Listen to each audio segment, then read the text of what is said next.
गानचतुराय गानप्राणाय गानान्तरात्मने गानोत्सुकाय गानमत्ताय गानोत्सुकमनसे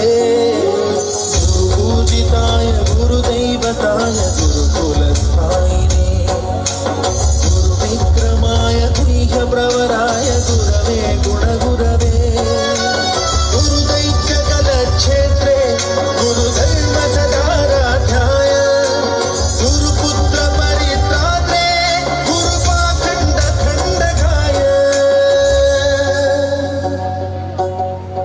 गीतसाराय गीततत्त्वाय गीतगोत्राय धीमहि गूढगुल्पाय गन्धमस्ताय भोजयप्रदाय धीमहि गुणातीताय गुणाधीशाय गुणप्रविष्टाय धीमहि एकदन्ताय वक्रतुण्डाय गौरीतनयाय धीमहि गजेशानाय बालचन्द्राय श्रीगणेशाय धीमहि